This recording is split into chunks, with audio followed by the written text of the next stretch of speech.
आसंतु शुणिबा प्रथम हस कथा। कपिल कहला जीवन में प्रेमिका रहिबा दरकार। अनु कहला हेले काहींकी।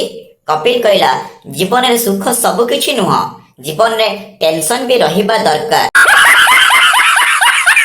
एथर आसंतु शुणिबा द्वितीय हस कथा। झील कहला यार बहुत ठंडा पड़ुछि, मो ओठ फाटी गलानी। पुओ कहला अरे पागेली एबे तो आरंभ मात्र, आगु को देख आउ कौन कौन फाटुछि।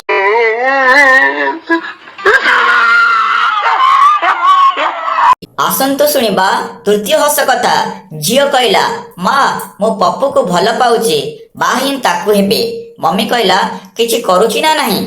झील कहला एबे से ऊपरे ऊपरे करूछि, मम्मी बाहला परे तळे तळे करियो बोली कहूतिला।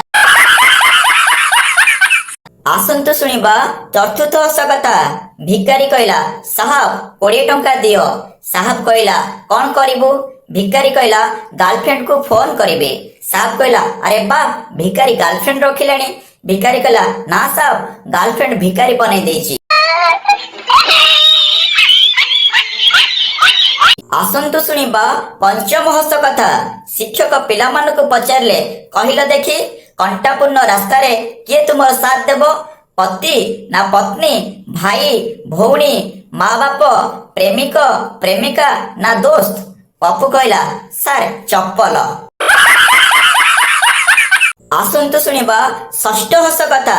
जूही कहला कपिल ए वाक्य को इंग्रजी रे ट्रांसलेट कलो। से काम कला आउ करी चलिला।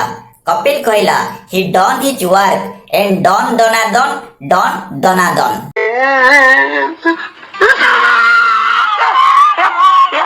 आसंतु शुणिबा सप्तम हस कथा। कपिल कहला भाबुची अमेरिका फ्री रे बुली आसीबे। शाहरुख कहला केमिति जीवु फ्री रे। कपिल कहला भाबिबारे पैसा थोड़ी लागि थाए। आसंतु शुणिबा अष्टम हस कथा। पुओ कहला तुमको किछि कहिबाकु चाहूछि। झियो कहला कुह कौन कहिबाकु चाहूछ। पुओ कहला मु तुमको प्रेम करूछि।